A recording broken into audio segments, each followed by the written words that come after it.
우리가 잘 아는 부자와 나사로에 대한 그런 말씀입니다. 우리가 부자와 나사로 그 내용 잘 아시잖아요. 그렇죠?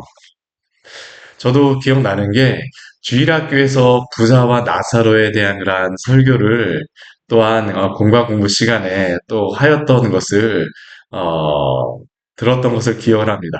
그뿐만 아니라 저도 이제 주일학교 교사를 하였을 때에도 또 이 부자와 나사로에 대한 그러한 말씀을 나누기도 하였었고요.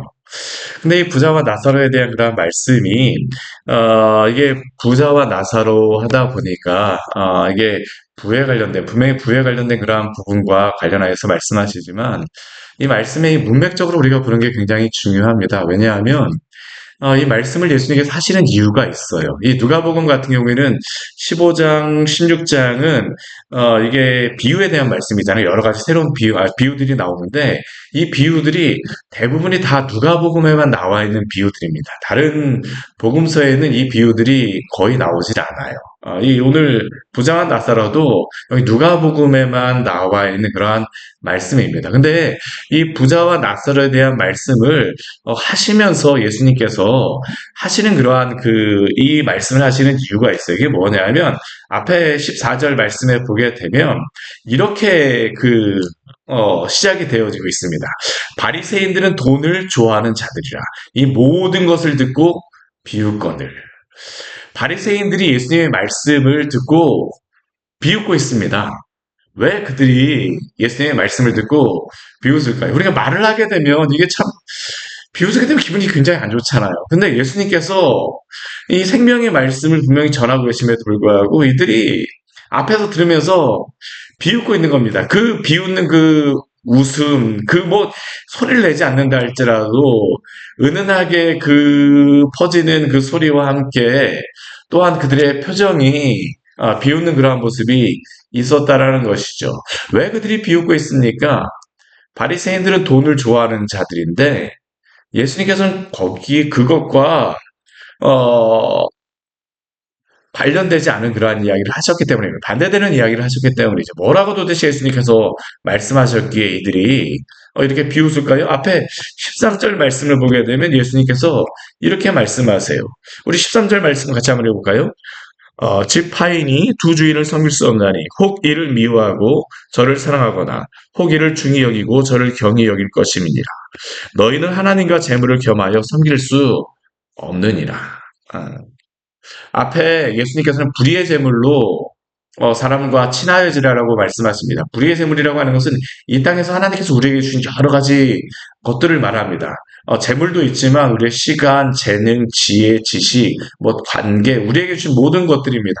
그 모든 것들을 가지고 이 세상의 친구를 사귀어서 주님께로 인도하라.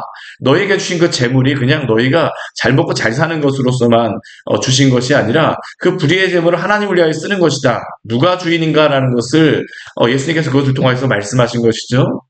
근데 예수님께서 그 말씀하시고 나서 집 하인이 두 주인을 섬길 수 없다라고 말씀하셨습니다. 재물과 하나님 둘 중에 하나를 섬겨야 된다는 건 재물이 필요 없다라고 말씀하시는 것은 아닙니다. 근데 그 재물조차도 주인이 누구인가라는 겁니다.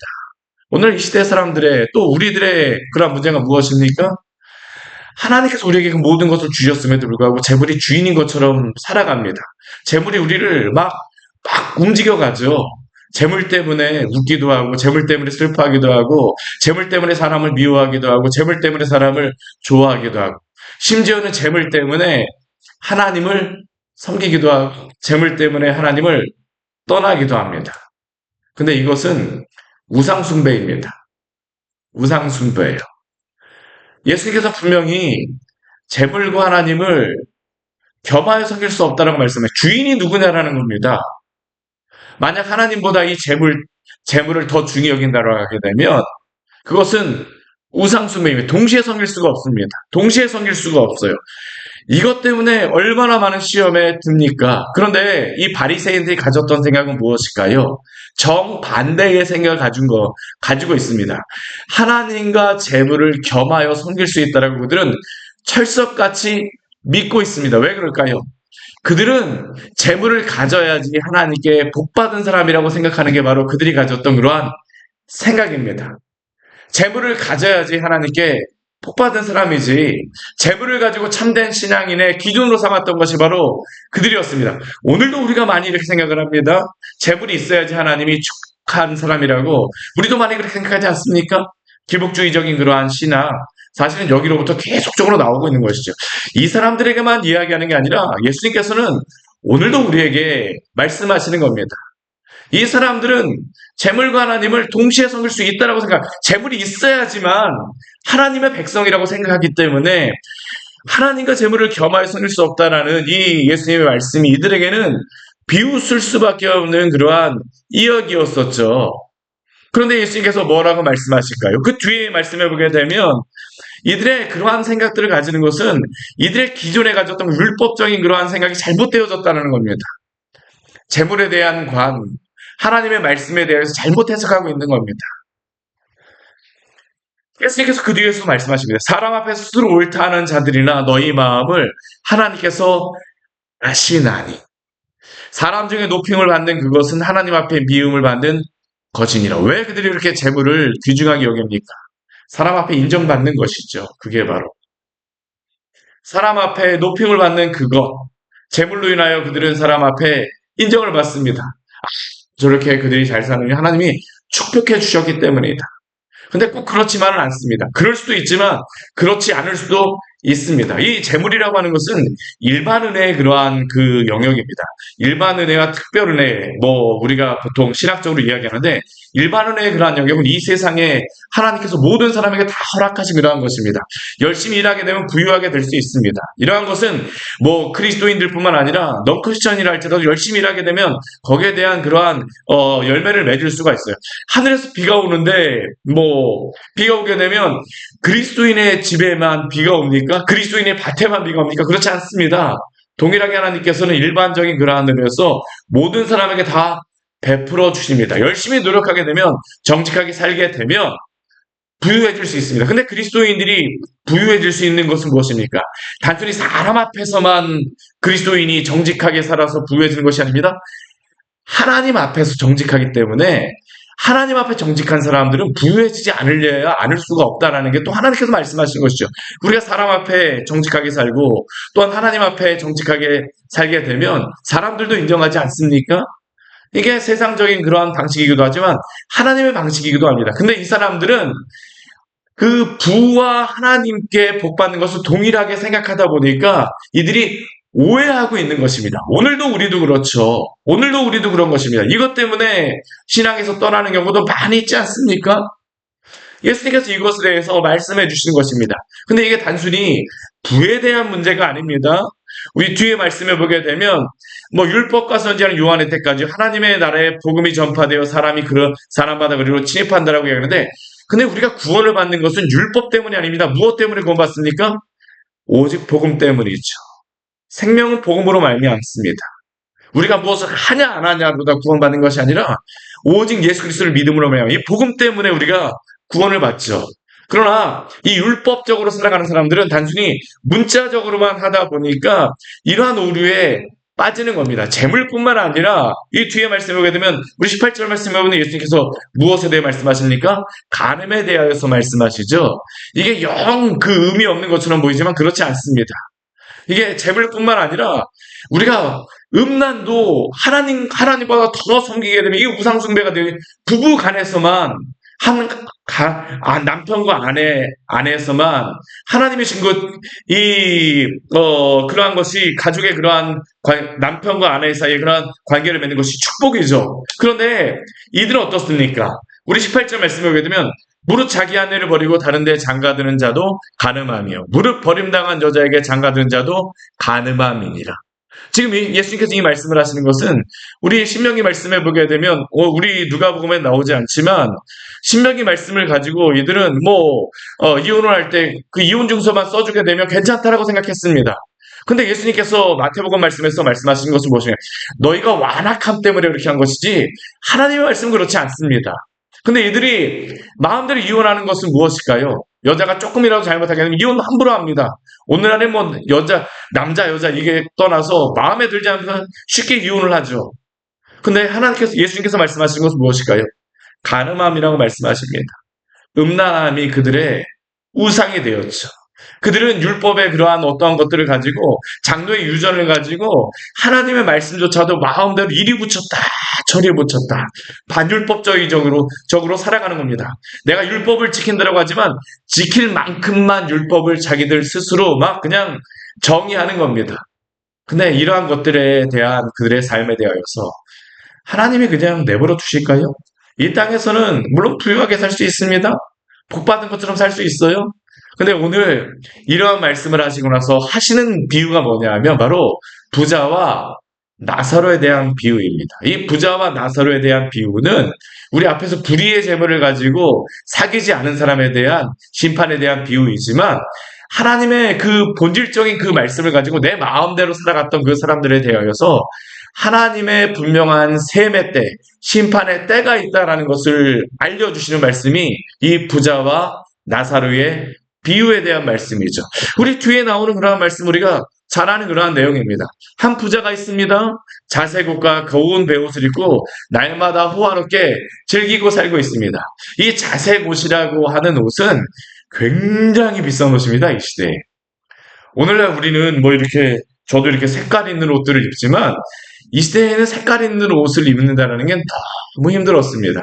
왜냐하면 이 염료의 가격이 너무 비쌌기 때문입니다. 이 자색옷이라고 하는 것은 이 바닷가에 가게 되면 고동 있지 않습니까? 조개 같은 것. 거기에서 조금 나오는 그러한 염료가 있는데 그 염료를 가지고 만드는 게 바로 이 자색옷입니다. 그러다 보니까 이 자색 옷감을 조금 산다라고 하는 것은 이게 왕족들, 귀족들만 있는 그러한 옷이었습니다. 근데 이 사람이 얼마나 부자였던지 날마다 자색 옷과 고운 베옷으로 입고 날마다 호화롭게 즐기고 있습니다. 그런데 문제는 무엇일까요? 그 집 앞에는 나사로라 이름하는 한 거지가 있습니다. 그런데 이 거지가 헌데투성이로 그 대문 앞에 버려진 채로 있었다라고 이야기를 하고 있죠. 왜 버려진 채로 있었을까요? 물론 이 나사로가 여러 가지 자신이 뭐 잘못한 그러한 이유도 있습니다. 실패한 이유도 있습니다. 그런데 그가 이렇게 이 집 앞에 버려졌다고 하게 되면 불의의 제물로 사귀는 사람이라고 하게 되면 이 부자가 이렇게 내버려 두면 안 됩니다. 이 부자는 나사로를 향하여서 그가 살 수 있는 어떠한 그 방법들을 좀 제공을 해줘야 되겠죠. 근데 이 나사로는 굉장히 처참한 환경이죠. 우리 뒤에 보게 되면 부자의 상에서 떨어지는 것으로 배불리려 하지만 그 배불리려 하는 것도 어떻습니까? 개하고 경쟁을 하고 있는 겁니다. 앞에 탕자와 비슷합니다. 탕자가 뭐 돼지가 먹는 쥐염나무 열매를 먹는다라고 하는데 이 개들과 경쟁하고 있는 겁니다. 심지어 이 개들이 어떻습니까? 그 헌대를 핥고 있습니다. 굉장히 비참한 삶을 살고 있죠. 그런데 이 말씀 이후에 이건 단순히 부자에 대한 말씀으로만 나오는 것 같지만 그렇지 않아요. 근데 그 뒤에 보면 어떻습니까? 우리 22절 말씀에 보게 되면 부자도 그렇고 나사로도 그렇고 다 죽게 되죠. 결국에는 부자건 가난한 자건 간에 죽음 앞에서는 다 공평하지 않습니까? 하나님 이것을 말씀하시는 겁니다. 예수님께서 그것을 말씀하세요. 이렇게 세상에서 온갖 부유함과 온갖 먹을 것을 가지고 즐겁고 행복하고 날마다 호화롭게 잔치를 벌이며 살았지만 그럼 어떡할까요?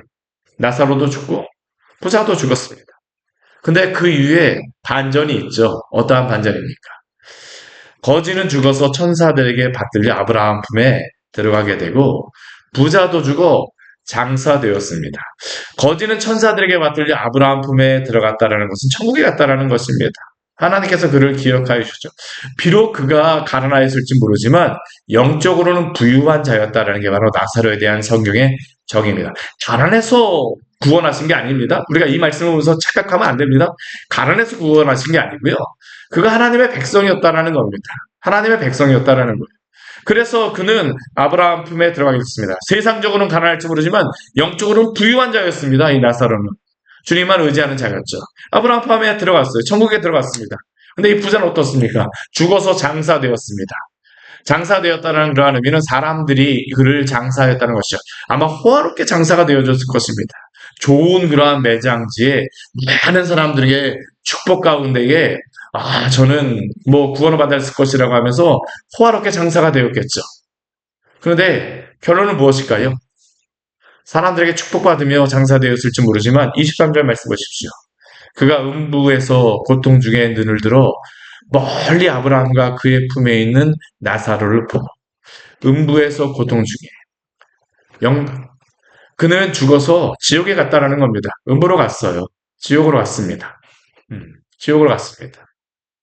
물론 육신은 아직까지 뭐 재림의 때는 아니지만 영적으로는 분명히 그가 지옥에 갔다라고 성경에서 말씀하고 있습니다. 근데 이 고통 중에 그가 어떻습니까? 멀리 있는 나사를 보았습니다. 근데 그 나사는 어디에 있을까요? 아브라함 품에 안겨 있는 거죠. 얼마나 그가 고통스럽든지 그 가운데에서 아브라함에게 요구합니다. 요청합니다. 무엇이라고 요구합니까? 아버지 아브라함. 아버지 아브라함이여라고 하는 그러한 것은 우리에게 무엇을 말씀해 주는 것일까요? 이 부자도 하나님을 모르는 자는 아니었다라는 겁니다. 아브라함을 아는 자였다는. 우리가 앞에 여러 가지 부자라던가 예수님께서 간음함에 대해서 말씀하시는 이 사람은 하나님을 믿는 사람처럼 보였을 수는 있습니다. 그러나 그는 정작 하나님을 믿는 것이 아니라 무엇을 그가 믿는 사람이었을까요? 내 돈, 물질, 육신, 하나님하고는 관계없는 사람이었습니다. 결국 그러니까 어떻습니까? 음부에서 고통 중에 그가 있을 수밖에 없죠. 아브라함이여, 아버지 아브라함이여라고 이야기해서 나를 긍휼히 여기셔서 나사로를 보내어 그 손끝에 손가락 끝에 물을 찍어서 내 혀를 서늘하게 하셨어. 얼마나 이 지옥의 불이 그 고통스럽던지 나사로에게서 손가락 끝에 물을 찍어서 내 혀를 서늘하게 해달라고 이게 바로 그게 소원입니다. 우리 그 남부지방에 지금 산불이 나가고 어제 잠깐 비가 내렸는데 그 비가 오는 것을 비가 잠깐 오자 그 남부지방에 있는 사람들이 막 춤을 동실동실 춥니다. 이 부자가 그렇죠. 그전에는 그렇게 부유하게 풍족하게 마음껏 먹었었는데 이제는 나사로의 손끝에 물 한 방울이 간절한 사람이 되었습니다. 어떻게 할 수가 없어요. 이 불꽃 가운데서 괴로워 그 막 그냥 너무 힘들어하고 있죠. 그는 그런데 아직도 어떻습니까? 세상에 살던 그러한 생각을 버리지 않았어요. 나사로를 보내서 그냥 그가 하게 되면 나사로를 내가 움직일 수 있는 사람이라는 겁니다. 그런데 뭐 아브라함이 이야기하는 것은 무엇일까요? 할 수가 없다는 겁니다. 우리 25절 말씀해 보게 되면 아브라함이 분명히 이야기하죠. 우리 25절 말씀 같이 한번 읽어보겠습니다. 아브라함이 이르되 예 너는 살았을 때에 좋은 것을 받았고 나사로는 고난을 받았으니 이것을 기억하라. 이제 그는 여기서 위로를 받고 너는 괴로움을 받느니라. 우리가 천국에 대한 그러한 부분은 주님의 나라에 대한 것은 뭐 연옥 없습니다. 연옥 없습니다. 네, 분명히 말씀하시는 것입니다. 성경적으로 갈 수가 없어요. 갈 수가 없습니다. 그냥 그가 이 땅에서 누리고 살았던 것 그냥 그것으로 끝입니다. 그는 이 부자는 세상에서 그가 위로받을 수 있는 거 다 받았습니다. 그리고 그가 세상에서 위로받았던 것, 그가 누렸던 것 다 받고 천국에 가서는 그가 죄에 대해서 심판을 받고 있는 것이죠. 성경은 아주 분명하게 우리에게 말씀하고 있습니다. 그뿐만 아니라 또 무엇이라고 얘기합니까?